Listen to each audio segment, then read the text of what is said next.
नमस्कार स्टूडेंट्स, आज हम पढ़ेंगे ऑपरेटर का वीडियो पार्ट थर्ड। जैसे कि हमने पहले असाइनमेंट ऑपरेटर, अर्थमेटिक ऑपरेटर पढ़े हैं। आज हम उसी प्रकार से कंपैरिजन ऑपरेटर पढ़ेंगे कि पीएचपी स्क्रिप्ट लैंग्वेज में कंपैरिजन ऑपरेटर का यूज़ क्या है और उसको पीएचपी स्क्रिप्ट लैंग्वेज में डिफ़ाइन किस तरह से किया जाता है। तो इसके लिए सबसे पहले हम कंपैरिजन ऑपरेटर की जो डेफिनेशन है वो देखते हैं। तो इसमें कंपैरिजन ऑपरेटर क्या अलाउ करता है कि आपके पास दो वैल्यूज़ होंगी वेरिएबल की, जिसमें कोई नंबर या कोई स्ट्रिंग होगा। उन दो वेरिएबल की वैल्यू को आपस में कंपेयर किया जाएगा। कंपेयर करने पर वो रिटर्न करेंगे या तो ट्रू या फॉल्स। यहाँ से जो भी रिटर्न होगा वो बूलियन टाइप से रिटर्न होगा और जो स्टेटमेंट ट्रू होगा उसके अकॉर्डिंग वैल्यू का कंपैरिजन करके वो बूलियन वैल्यू को रिटर्न करेंगे। तो कंटेंट के अकॉर्डिंग कंपैरिजन जो ऑपरेटर होते हैं वो फॉलोइंग टाइप के होते हैं, जैसे operator equal, identical, not identical, not equal. इसी तरह से दूसरा not equal, less than, greater than, less than और इक्वल टू, ग्रेटर देन और equal to and spaceship type equal to. यानी इनमें होगा क्या, अगर हम सबसे पहले इक्वल टू की बात करें, यानी जहाँ मेरा कर्सर मूव कर रहा है, अगर मैं इक्वल टू की बात करता हूँ तो इसमें क्या होगा, आपको दो ऑपरेंड वैल्यू दे दी जाएंगी, जैसे $A या $B। यहाँ पर $A में एक वैल्यू दे दी जाएगी और $B वेरिएबल में एक वैल्यू दे दी जाएगी। अगर दोनों इक्वल होते हैं, इक्वल होने पर ये आपको रिटर्न ट्रू करेंगे, यानी अगर रिटर्न ट्रू होता है तब स्टेटमेंट एग्जीक्यूट हो जाएगा। उसी तरह से आपका आइडेंटिकल होता है। आइडेंटिकल ऑपरेटर में ये क्या करेगा, इसके सिंबल होते 3 इक्वल के साइन और इसमें दोनों वेरिएबल्स के अंदर यानी $A और $B के अंदर एक वैल्यू दे दी जाएगी। अगर वैल्यू एक्चुअल में इक्वल है, यानी यहाँ पर जो दो वैल्यू दे दी जाएंगी वो आपकी सेम डेटा टाइप से बिलोंग करेंगी, जैसे इंटीजर इंटीजर या स्ट्रिंग स्ट्रिंग या कैपिटल स्ट्रिंग या स्मॉल स्ट्रिंग, यानी या तो ये स्ट्रिंग वैल्यू देगा, यानी या तो टेक्स्ट वैल्यू देगा या ये आपको इंटीजर वैल्यू देगा। अगर सेम डेटा टाइप की यहाँ पर हम वैल्यू आइडेंटिफाई करते हैं $A और $B के अंदर, अगर दोनों वैल्यू इक्वल आती हैं तब ये रिटर्न क्या करेगा, आपको ट्रू रिटर्न करेगा। उसी तरह से इसका जो नेक्स्ट ऑपरेटर है वो है नॉट आइडेंटिकल, यानी पहले नॉट का सिंबल, फिर इक्वल और उसके बाद फिर इक्वल, यानी ये दो वेरिएबल्स के बीच में अप्लाई होगा। अप्लाई होने के बाद अगर दोनों स्टेटमेंट की वैल्यू इक्वल नहीं है तो ये रिटर्न क्या करेगा, ट्रू रिटर्न करेगा। यानी ये नॉट कंडीशन में आपका वेरिएबल के अकॉर्डिंग काम करेगा। इसमें जो वेरिएबल की वैल्यू दी जाएगी वो भी सेम डेटा टाइप होगी। इसी तरह से नॉट इक्वल होगा। नॉट इक्वल में भी आपकी जो $A या $B में वेरिएबल वैल्यू दी जाएगी उनका कंपैरिजन होगा। अगर दोनों कंपैरिजन नॉट इक्वल है तभी ये रिटर्न क्या करेगा, ट्रू करेगा। इसी तरह से दो एंगल ब्रैकेट के अकॉर्डिंग नॉट इक्वल दिया गया है। ये नॉट इक्वल ऑपरेटर क्या करता है, $A और $B वैल्यू को इनिशलाइज करेगा। इनिशलाइज करने के बाद अगर स्टेटमेंट ट्रू है, यानी कि अगर वैल्यू आपकी ट्रू रहती है तब ये रिटर्न क्या करेगा, ट्रू रिटर्न करेगा। यानी दोनों बराबर नहीं है तो ये रिटर्न क्या करेगा, ट्रू करेगा। उसी तरह से इसका जो नेक्स्ट ऑपरेटर है वो लेस देन ऑपरेटर है, यानी इस ऑपरेटर का मुंह जिसकी तरफ खुला होगा वो वेरिएबल आपका बड़ा होगा और जिसकी तरफ खुला नहीं होगा वो वेरिएबल आपका छोटा होगा। इस ऑपरेटर का यूज़ दो वैल्यू को कंपेयर करने के लिए किया जाता है। अगर लेस देन की साइड आपका वेरिएबल वैल्यू बड़ी है तब ये क्या रिटर्न करेगा, आपको ट्रू करेगा। इसी तरह से ग्रेटर देन है। ग्रेटर देन में भी यही सिचुएशन रहती है, अगर आपकी वेरिएबल वैल्यू बड़ी रहती है तो उसको रिटर्न ट्रू करवाएगा। यानी इसके सिंबल के अकॉर्डिंग यहाँ कंपेयर किया गया है $A और $B को, और सिंबल जो लगा है $A की साइड से लगा है, यानी $A वेरिएबल की वैल्यू अगर B से ग्रेटर देन है तब रिटर्न क्या करेगा, ये ट्रू करेगा। उसी तरह से इसमें एक ऑपरेटर और दिया है लेस देन और इक्वल, यानी ये लेस देन और इक्वल की कंडीशन में काम करेगा, यानी अगर $B की वैल्यू बड़ी है और $A के बराबर है तब ये रिटर्न क्या करेगा, आपका ट्रू रिटर्न करेगा।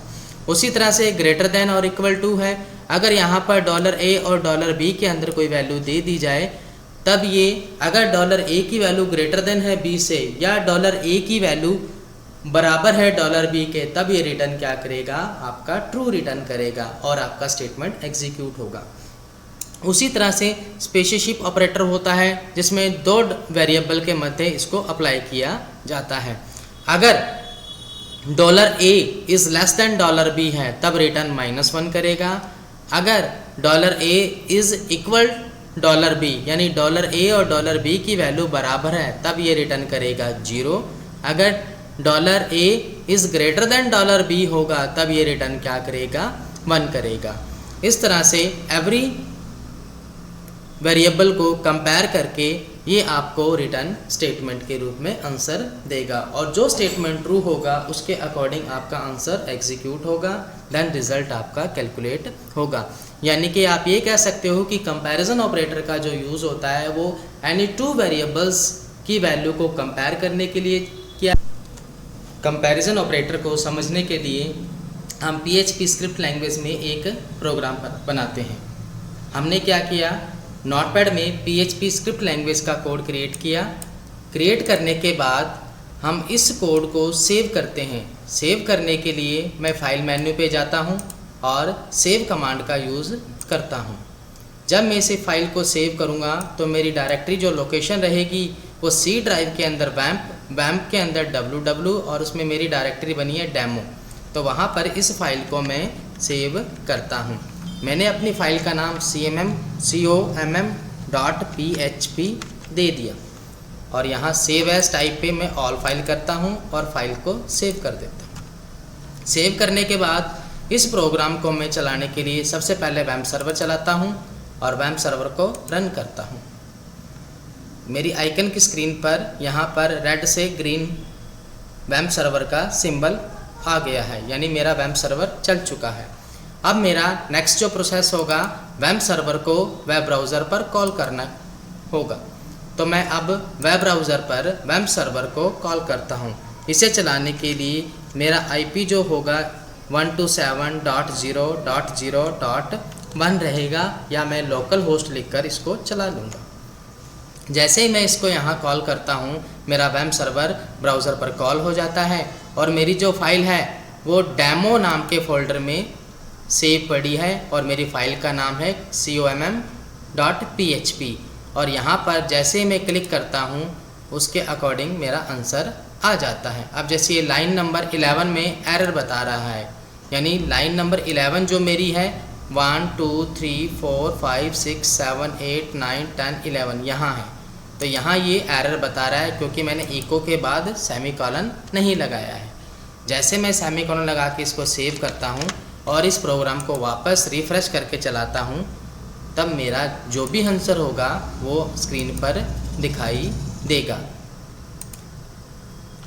अब मैंने प्रोग्राम को सेव किया, सेव करने के बाद मैं इसको वापस चलाता हूँ, तो यहाँ मेरा जो रिज़ल्ट दिखाई दे रहा है कुछ इस तरह से दिखाई दे रहा है। यानी यहाँ जो लिखा है $A = 10, $B = 20, तो सबसे पहले ये वाला स्टेटमेंट मेरा चला है। तो इसमें लिखा है अगर $A और $B बराबर हैं तब तो ये क्या लिखेगा, $A, तब तो ये इफ़ वाला स्टेटमेंट जो मेरा हाईलाइट है इसको रन करेगा।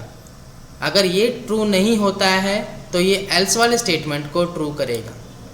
यहाँ पर फर्स्ट वाला स्टेटमेंट मेरा ट्रू नहीं हुआ है, इसलिए ये क्या करता है, एल्स वाले स्टेटमेंट को ट्रू करता है, जिसमें क्या लिखा है, इक्वल इज़ नॉट ट्रू।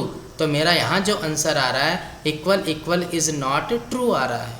इसके साथ मैंने एंटिटिकल ऑपरेटर भी अप्लाई किया और उसमें भी ये वाला जो मेरा हाईलाइट है ये वाली कंडीशन मेरी ट्रू नहीं हो रही है, इसके कारण इसने इस वाले स्टेटमेंट को भी अप्लाई नहीं किया है।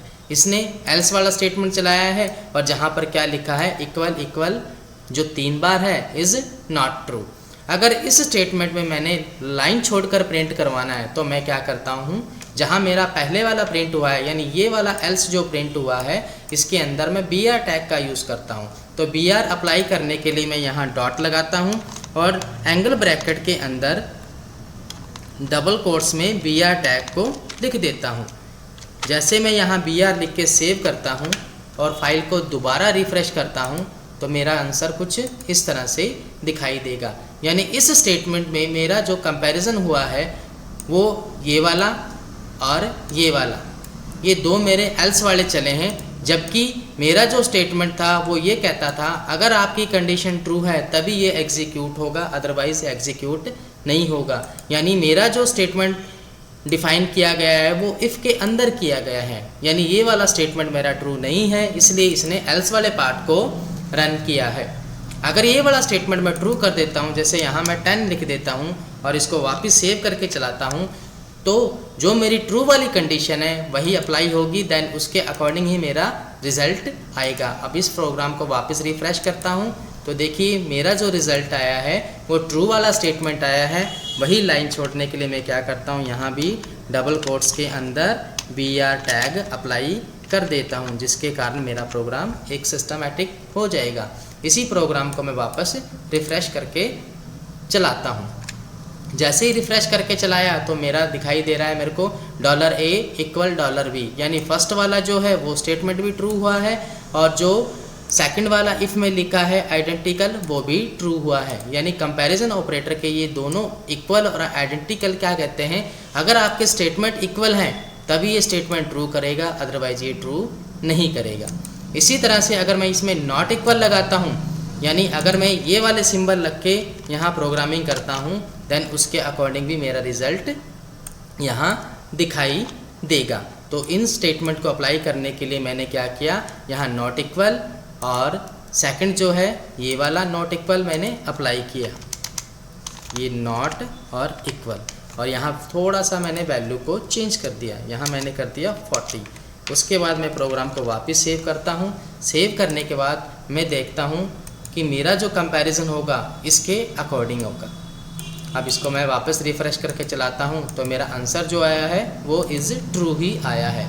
इज़ ट्रू मेरा आंसर इसलिए दिखाई दिया क्योंकि ये वाली कंडीशन क्या कहती है, अगर आपका स्टेटमेंट ट्रू है तभी ये अप्लाई होगा, अदरवाइज़ अप्लाई नहीं होगा।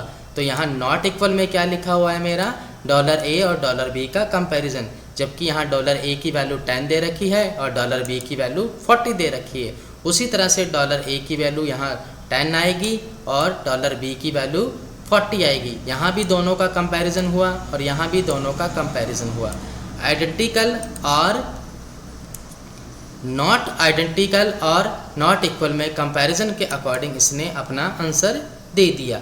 आंसर में ये बताता है अगर ये वाला सिचुएशन आपकी ट्रू है तभी ये रिटर्न ट्रू करेगा, अदरवाइज ये ट्रू नहीं करेगा। तो इस ऑपरेटर से आप ये कह सकते हो कि कंपैरिजन ऑपरेटर का यूज़ वैल्यू को कंपेयर करने के लिए किया जाता है। अगर वैल्यू ट्रू रहती है तभी आपका आंसर ट्रू आता है।